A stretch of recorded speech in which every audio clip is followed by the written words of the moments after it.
Yo, Swiley, my brother. how you doing, sir? Not too bad, man. You can see me, you can hear me. Loud and clear. I don't know what was going on, man. I don't know what was going on. If I tell you, you'll laugh. Waiting happen. It's Samsung. I switched over to an iPhone, so we good. Okay. Yeah, Right. Thank you so much. I know time is against us, so no I'll problem. try and be as quick as possible. No. So we've already spoken about the fact that you're not DJing anymore. You're focused more on the production side. Yeah. Obviously, we know you're a qualified doctor as well. When I Mm. met you, you were in medicine school, I believe. Yeah.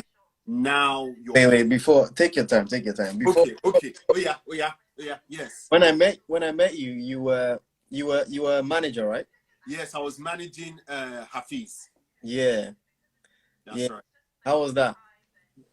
That was like what, 2014 or 15? 15, I think. Okay. So Yeah. 15. 5 years. Yeah, 5 years, 4 years, 15, 16, I think. Yeah. Are you Yeah. managing artist or like what are you up to now? No, I'm not managing artists anymore. So I'm now focused on production. When I say production, I'm talking about kind of documentaries, films, podcast studio, things like that. So I've got my own podcast, which Yeah. I'm interviewing for, and I've also got a podcast studio that people. Happy. Hafiz! Let's go. So yeah. So that's kind of what I do. So and now I'm also shooting music videos as well. So that's kind of I've gone that lane. I just felt like it's a lot. Like I love working with Hafiz, by the way, and I'm not saying that because he's here. Like Yeah. I so believed in Hafiz, but I knew I couldn't give Hafiz what he needed because I really believed in his talent. But I knew that in order for Hafiz to blow, he needed somebody on ground in Nigeria. I knew that, and me not being there was a weakness for him. All right. So we kind of spoke about it. What I love about my relationship with Hafiz is we spoke about it. It was very objective. No, it wasn't. We're not upset with each other. So Yeah. if ever Hafiz called me or I spoke to Hafiz after, it was like nothing ever happened. All right. So yeah. But you, on the other hand, you've gone on to do big things. So one of the things that I was impressed with was when I first heard Sarin Yeah. with Ajibota 22. Yeah. And I know that's not your first track, but that was the first thing I heard that was like, what? This sounds different. In fact, I thought it was like a sort of UK house song in itself. And then obviously, I think you guys have maintained a sort of a different lane. So you're unique to yourself. And that sound has carried through things like, so Ajibota clearly, Bodge, and even Fowls is also kind of, when you hear Fowls in some of your songs, it's got that studio magic vibe. Was that something you guys did on purpose? I wouldn't say on purpose. I mean, at the time there was no pressure or there was nothing. We were starting from zero. So like you don't feel like you need to conform to any type of sound or make any type of music to fit in any category. So shout out to Ajibota, obviously that's my brother, and we've made fantastic music since then. I just think when you have no restrictions on when we are not in a box, like I think what you can make then becomes like limitless. Yes.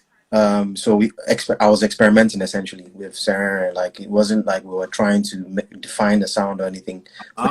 Playing around, Okay. and it worked. So that was good, man. That was fantastic. Is that how your production style has evolved over the time, that you just play around with sounds? Because Serere is nothing like any of the songs you did for Hafiz. Yeah. Completely different. Yeah. And I'll say the songs I did for Hafiz are nothing like the songs I've done for everyone else. Like, so everything is different in itself. But yeah, I think generally I like to think that I do that. Like, that I go with the flow and just create and be experimental with the music, because I'm not loyal to any sound or any.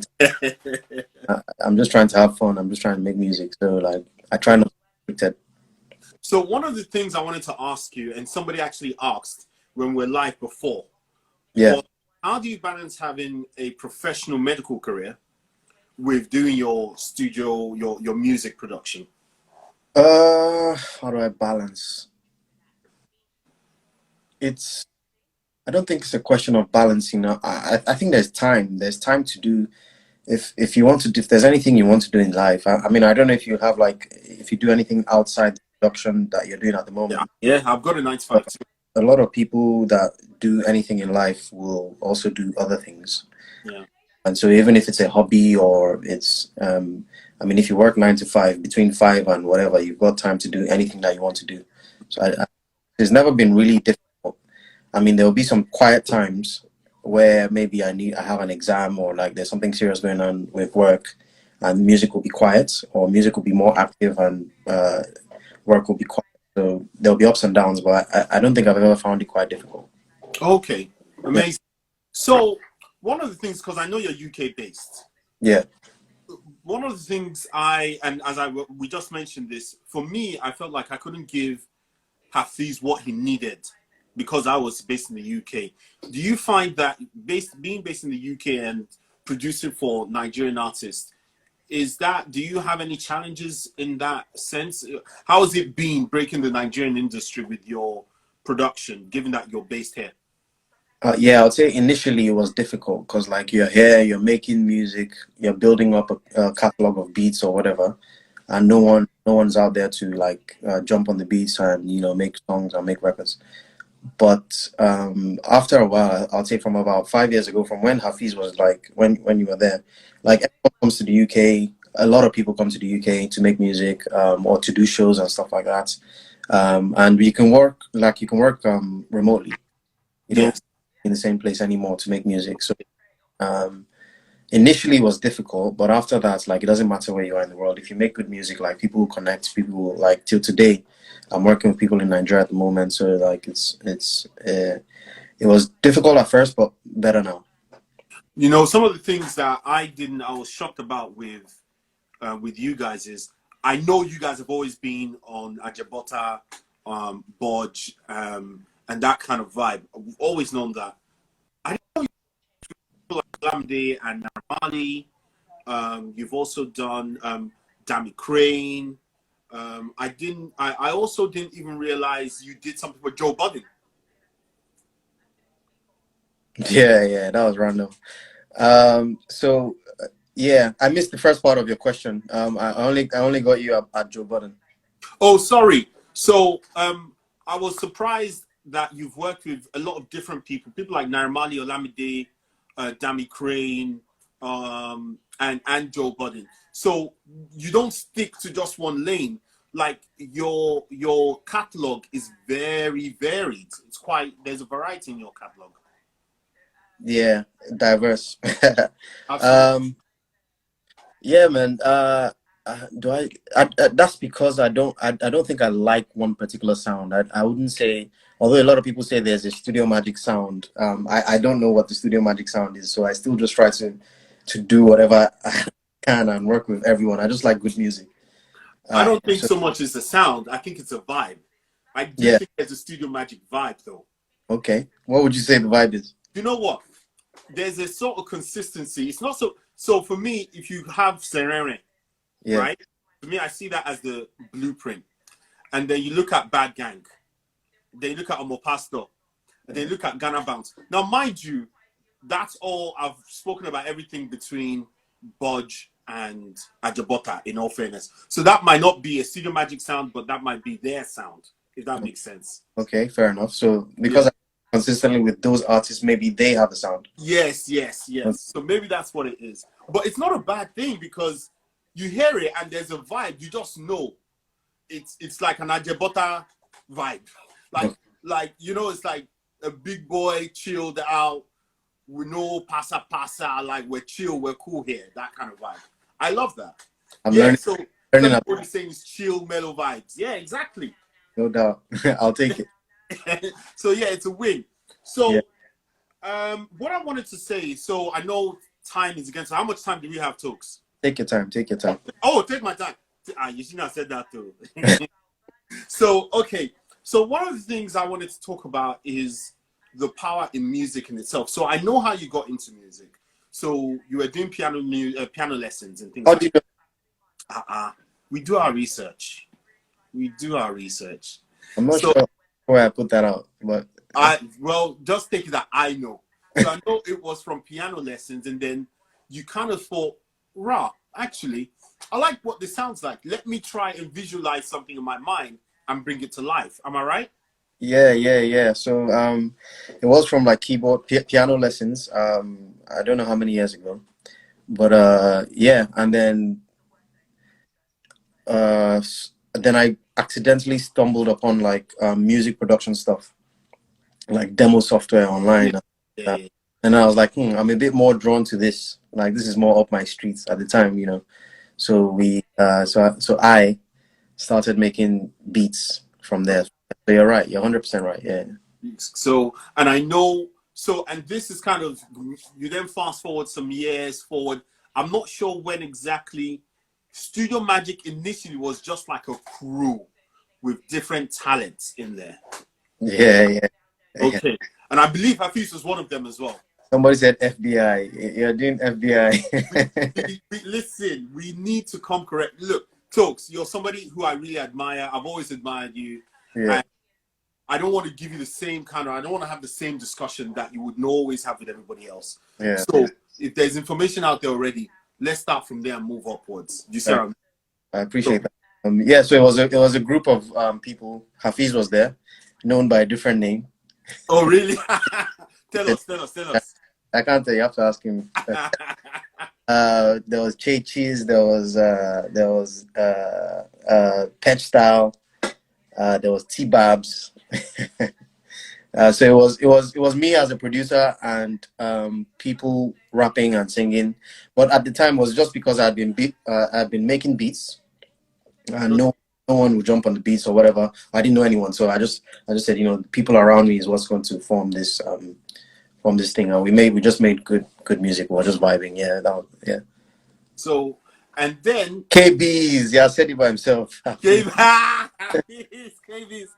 Okay, so The amount of games that Hafiz has, like, I don't even know, man. really, Yeah. so one of the thing, shout out to Ariwa. He's always saying Ariwa, go Ariwa. Yes, so all the people of Hausa descendants. Too much English. So Studio Magic is not just you. Yeah. Two of you in Studio Magic. Yeah. Now I have got one. I hope it's not controversial. I know now it's you and DJ Badge. Yeah, Badge. Yeah. Right. It used to be headphones. Am I right? Yeah. So what happened there? Is there anything you can enlighten us with? Yeah. So, no Badge. Headphones joined he came on as a producer. Okay. So we were initially producing, but I think he just stopped producing after a while. So we tried the A&R thing, and then he moved to Nigeria for a while. I think he just stopped producing essentially. So it kind of fizzled out naturally. So that was it. And I thought a DJ doesn't go against the whole narrative that I have in my mind for Studio Magic. So okay. Just a fantastic DJ. So that's how that came about. Shout out to DJ Badge, because I've seen DJ Badge as well. The best. Yeah, yes. So one of the things, I'm sure, being someone who's a medical professional and being a creative as well, I wanted to know how we can use the power of music given the narrative that we currently have. So we've got this Black Lives Matter, right? But it's not just about that movement in itself. It's about unifying us in a cause, in a struggle. How can music play a part in that?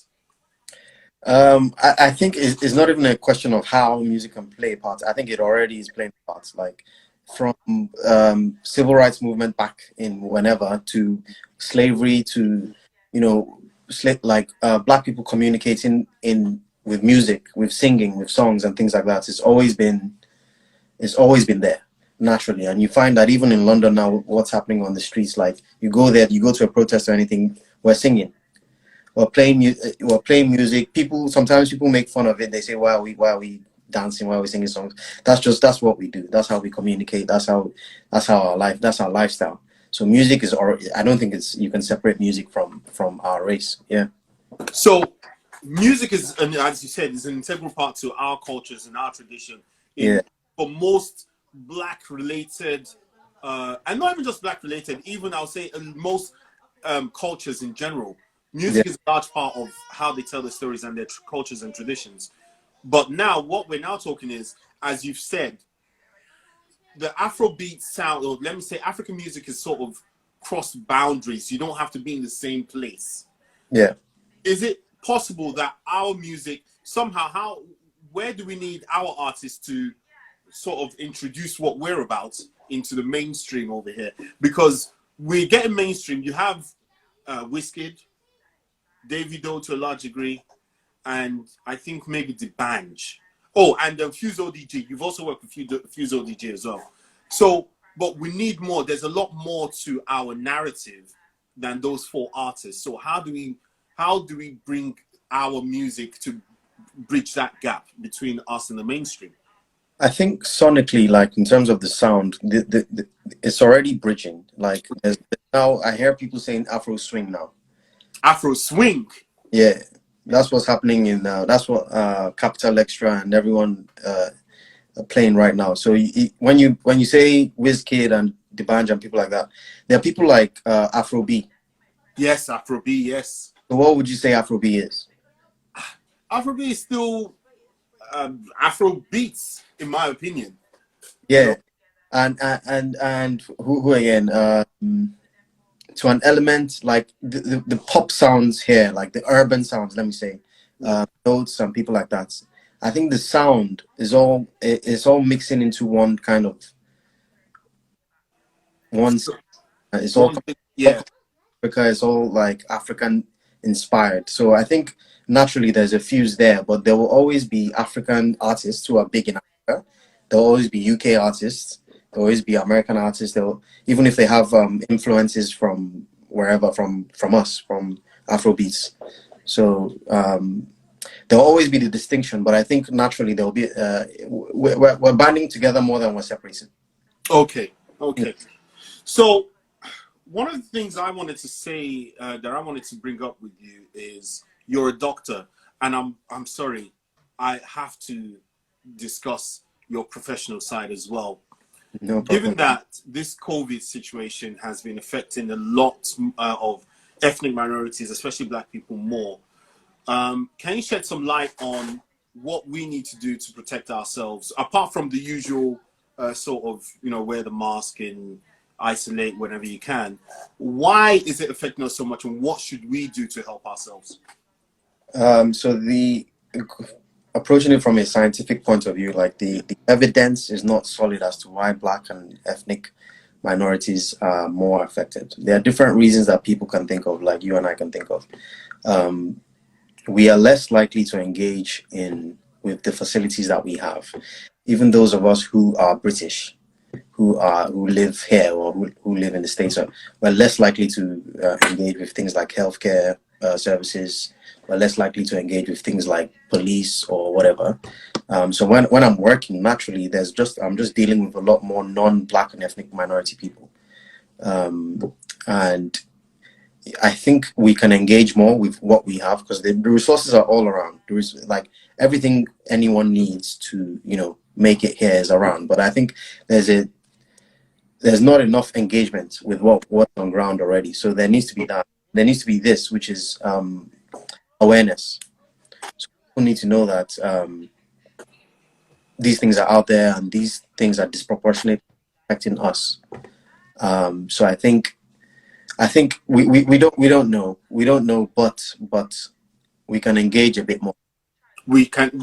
So Black people should engage in the services available to them much more. Yeah, yeah, So this is the health services, um, getting checkups in general, yeah. mental health services, which is another thing that affects us. Police. For sure, for sure. I mean, as a doctor, you would see the threshold for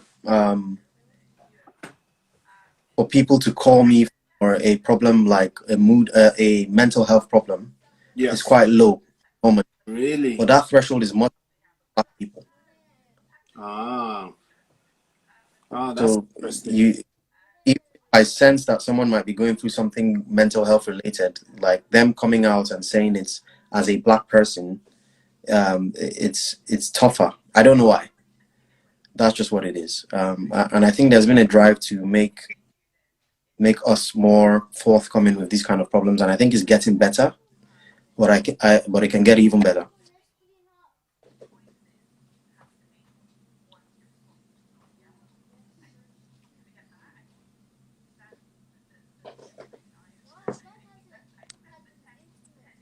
Can you hear me?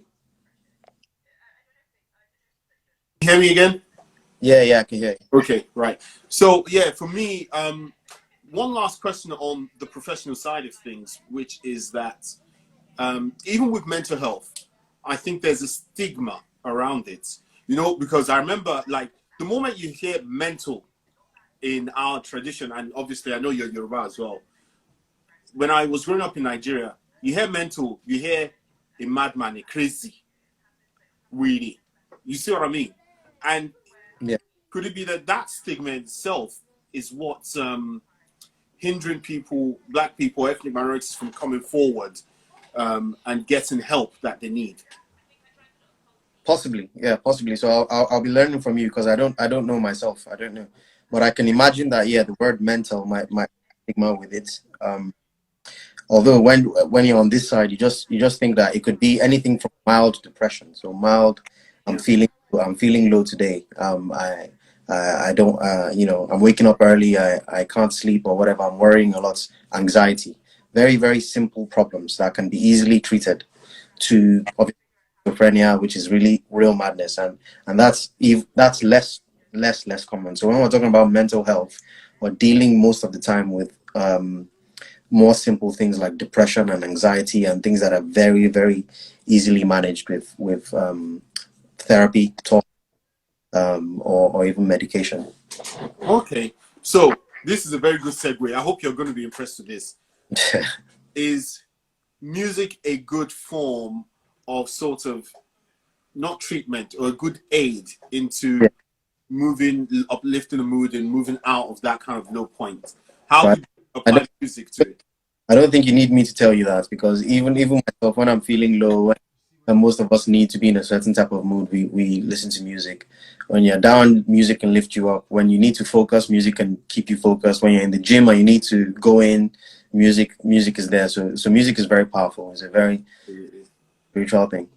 So let me ask you this. I'm going to put you on the spot. Yeah. Give me one song. So right now I'm feeling so low because my internet connection was crap. Platinum Toxx couldn't really join my live. So I'm feeling low now. So what song? Give me one song, a Studio Magic song. Studio man, A Studio Magic song that I can play that will lift me up. I'll lift you up. Okay. It depends. What type of guy are you normally? Are I know, you? I mean, you know me, I'm a good guy. Don't you know me? I'm a good guy. You know me. I'm a good guy. So if you just want to dance, then listen to Isego, obviously. It's a go. Yeah. You see, you guys did this a go. Yeah. You see? Thank you. So I like this a go. I'm a big fan of Sarin. Sarin was just a shocking song to me. It Yeah. was it was left field. I Well, loved it. It was really left field. I love that. And obviously that, I like the way when we released her, not everyone liked it. I loved it. A lot of people hated it actually. And well, and you are still here. They didn't understand it, but yes, and it was polarizing, I guess. And a lot of people that hated it initially ended up liking it. So that was Yeah, something. for me, it was a shock. I couldn't believe it was. I'm not going to call it Afrobeat. You see, this is the problem with putting music into genres. Yeah. Because really and truly, if you really want to categorize it, it's house. If you really want it to be, Is it? it is. Think of it.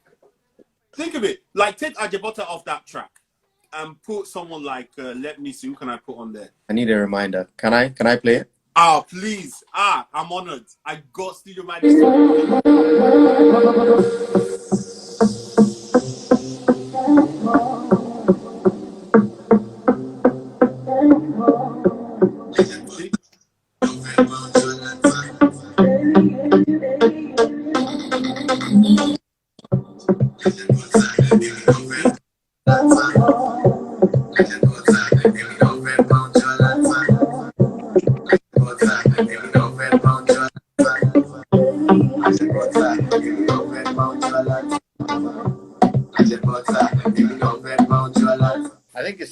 starts off as like very, Yeah, and yeah. then throw in the Then you throw in the you throw in a bit of that drum. Yeah. yeah, So for me, like let's forget about the genres. For me, I just loved it anyway. It was just shocking to me. I was just like, wow.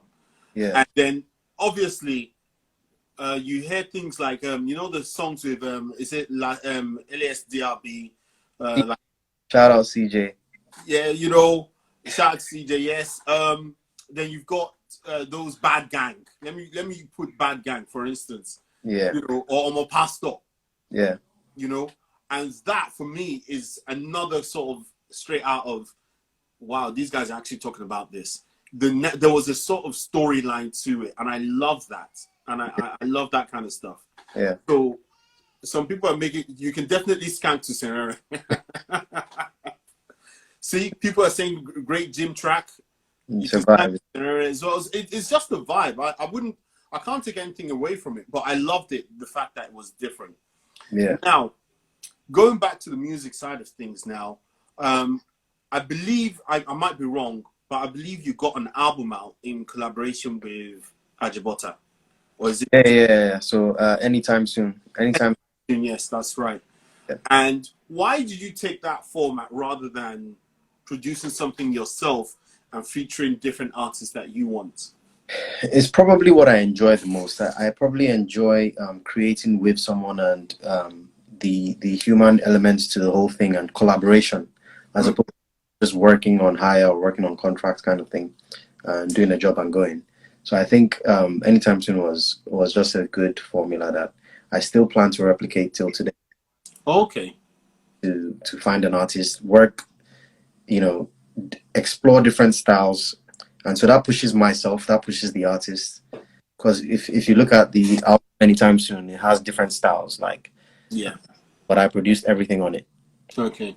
So it pushes myself to be more dynamic, and I think it allows the artist to express them. So you understand the artist a bit more than just creating one track and then that's it. Okay. So even if we're going to get another Studio Magic album, it would be along the same lines of working with one artist to sort of bring to create that product. Yeah, 100%. So then my next question would then be, what's next in store for us for Studio Magic? What are we expecting? Along the same lines. So along the lines of working with one artist and creating probably not an album, but maybe an EP. And I think that's going to come quite soon. Okay, EP coming soon. Shortly, yeah. There's already like 1 or 2 or 3 ready. Okay. We're just trying to make sure everything is right, yeah.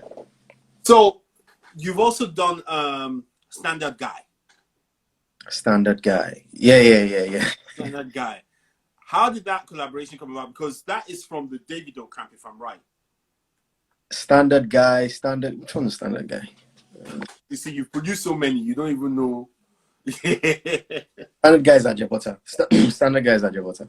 Standard Guy is Ajibota. Yeah. There was one I saw with, I think, Demo or Dremo. BMW, that was Double Dare. Yeah, Double Dare, yes. Awesome. Yes. So how did that collaboration come about? How did it come about? Also, yeah, you were saying earlier, how do I work with artists that are in Nigeria and things like that? Yeah. So I think the crew were on tour in London at the time. So everyone was around. It was Ichaba, Dremo, Yonda, Mayokun was around. Yes. Was in town. So like we always do like sessions when I try to do sessions when people are in town and things like that. So we made a lot of music at the time and that was one of the good ones. So I was like, yeah, we need to put this out. Okay. Yeah. Cool. So Dr. Toxx. Well, at this stage normally we have people throwing their questions to us. Okay. So are you happy to answer questions from people who are listening? Yeah, if anyone has questions, I okay. So if anyone has any questions, please drop some questions for us for Toxx. And meanwhile, I wanted to say congratulations on the matrimony.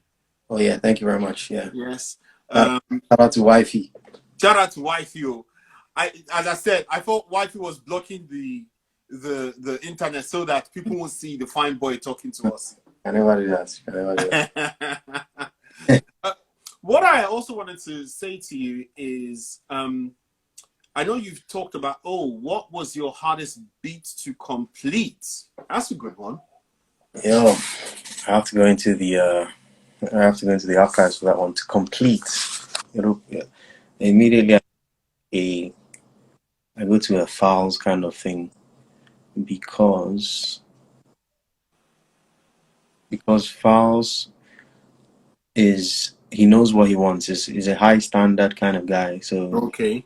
if it's just lackluster at the time, he'll tell you to what I want to change. This is so you can go back and forth for a very long time. So yeah, the song we did called the Lamba song is on his album 20. Yes, the Lamba song. Yes. That I had to go back and forth with him for a while to complete that one. So that was something. Yeah. That was, so it's not like it was a disagreement. It just wasn't, the No, beat no. went, I like working with Files. He okay. knows what he wants, and you know, he he'll tell you, so you'll know. Okay. And that's good. You need that open communication when you're working with someone so that Yeah, everybody knows where they are, you know, unless it's sour grapes later if you don't talk. So yeah, that's a good one. yeah. Okay. What about yourself? Which one did you enjoy doing? Enjoy making. Yeah. I enjoy making most of the songs, man. Most of them I enjoy. Like obviously, I enjoy building albums. So it's Okay. fantastic to build.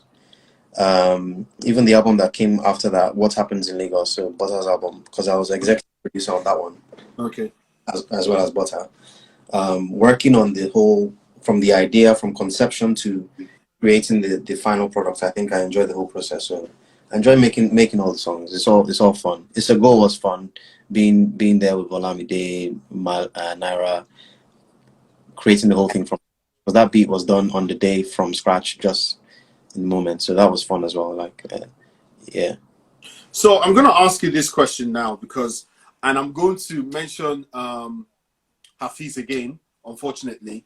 My experience managing Hafiz, Kindness. I know that there are tracks that never see the day of light. Not because they're not good enough, just because of whatever happened, whatever transpires. Yeah.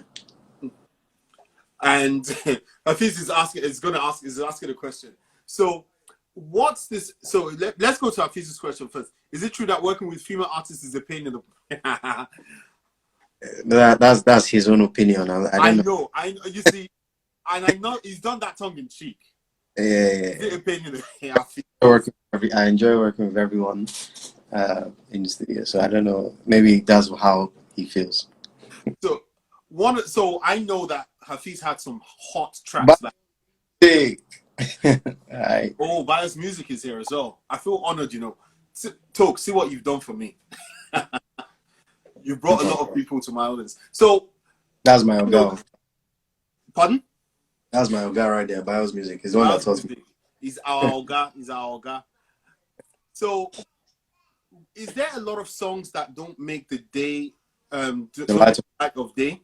Yeah, yeah, of course. And I don't think that's unique to me. Like a lot of people, musicians, producers, whatever, you have a library of stuff that is just not going to make it out there. Even if it sounds dope, like I'm sure you've heard a lot of Hafiz's songs or whoever. I loved that. Was why I was so sad. I love his songs. Yeah, yeah. Tell him to come back. It's not too late to come back and blow. I was begging him. You know what? I will call him today. Actually, I'll call him today. I was begging him to come back. So yeah, music on music on music on music on music. Still till today, like if you're trying to figure out how to put it out there, because it goes beyond making the song. You have to think about the whole marketing process, the making music is almost the easiest part of the whole thing. Yeah. It's almost the quickest part. The whole marketing, selling, whatever you want to call it, gets involved, man. And you see, this is another thing I've got. So we think in mind, because I'm not a music producer, I think, oh wow, I'm sure it was very hard to make the music, but once the music is out there, it's done. The music will do its work for itself. But what you're saying is actually the music part is the fun side of it. Yeah, And that's what yeah, that's what we enjoy as the artist or the producer. That's what we are not with. That is, I can make a beat now here in 10 minutes, 15 minutes, 20 minutes, and an artist can come here kill the whole thing in 30 minutes. Like it's fun. Creating is good. It's an enjoyable process. Uh, and then there's the other things. There's the other stuff that comes with it. As you would know as a manager, like that's where we now start getting you guys involved and things like that. I do remember that, and it was a headache. But you know, having a great artist to work with is very important as well. Yeah. Now, they said we should interview Bio's music. Maybe I don't know. Do you want to take that one for the team, or should I do that one for you? Interviewing Bio's music next. Bio says music is the easiest. Marketing and placement is vital. So there you go. I'm not. Yes, yeah, marketing placement, yeah.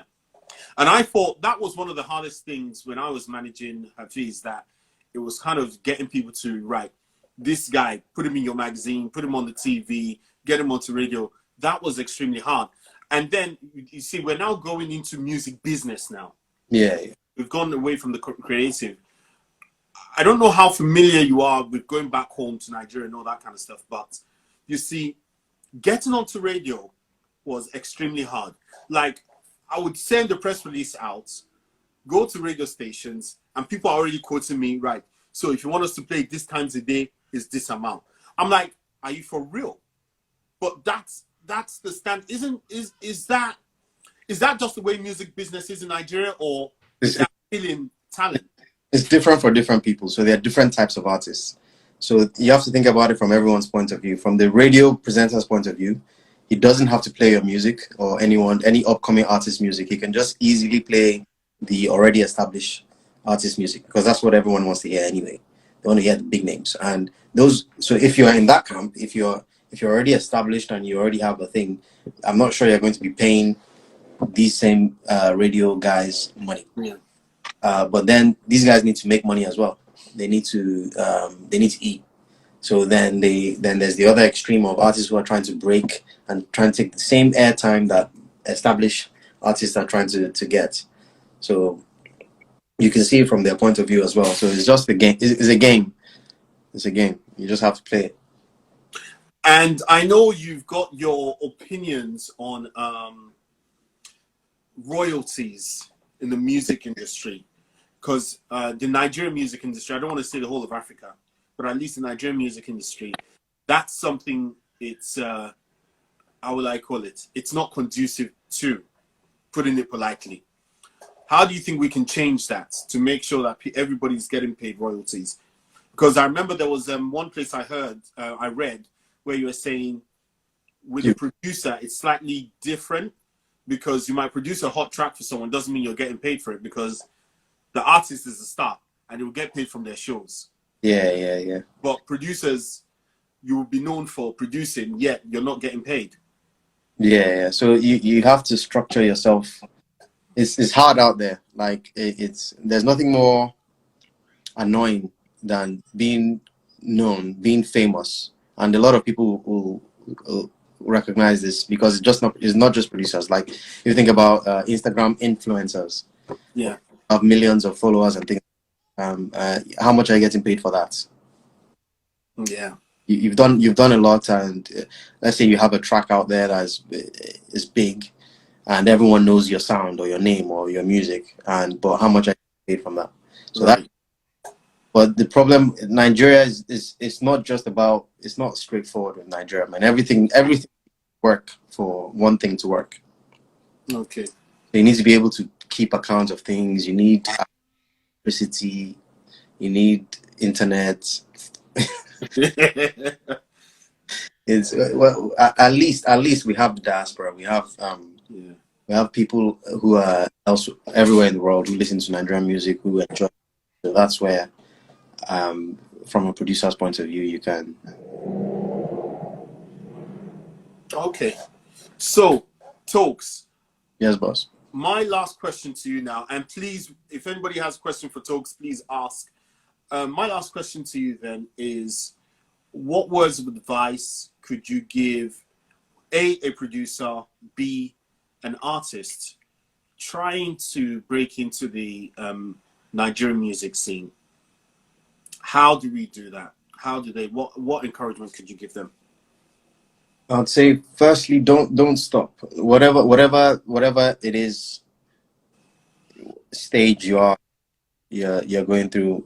It might be you're just starting learning how to produce, or you've learned how to produce. And you're now trying to get an artist to get on your tracks, or you have an artist, you have a track, you're trying to get on radio. Don't stop creating, because you don't want to lose your creative spark, because that's why you're here in the first place. That's my first advice. Um, make it in the Nigerian. I would say try different things.